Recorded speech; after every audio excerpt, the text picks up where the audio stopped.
Bandela. Nazolo baboye. Tshisekedi de son vivant, abanda koloba le peuple d'abord. C'est-à-dire, Tshisekedi abanda koyoka peuple que famille na ye kutu. Attends, que pas na ye na makambo ya famille ayebi angote ayebi d'abord le peuple. Que demande le peuple. Et surtout que Aza président ya IDPS. Na IDPS, c'est la base qui dirige. Mais la base, et ça n'est pas tout le monde qui Bango va décider que Koria Papa Konyatawate avant que le gouvernement ya sol Salenini et Bima.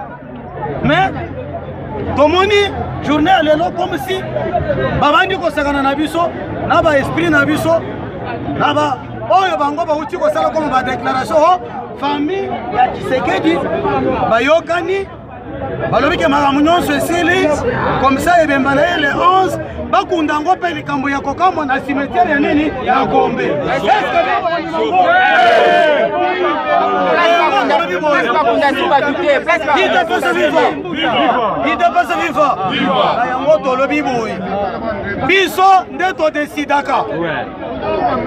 d'abord, au Parlement debout, il y a vu la Kinshasa qui a lancé un message à partir à lobby. Et Sengeli, Baksio et Salenini, et Ban. Tolobini. Bisso, n'est pas, nous avons décidé. Toboyi, et Bembaya Papa Nabiso, et Yawa, avant que Makamaya Dialogue et Salenini, et Sina. Ce qui va y avoir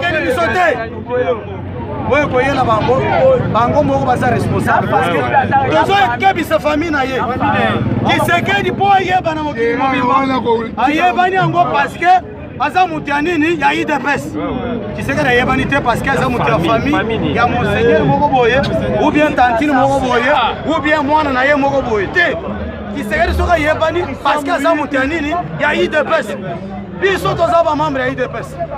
IDPS c'est ça partout. Afrique du Sud, États-Unis, Europe, le monde entier. Ils ont lancé un message dans le monde entier. Pour les combattants à Kinshasa, 26 provinces nous sont tombées. Et bien, il faut d'abord gouvernement à Sol Solesani et Bima.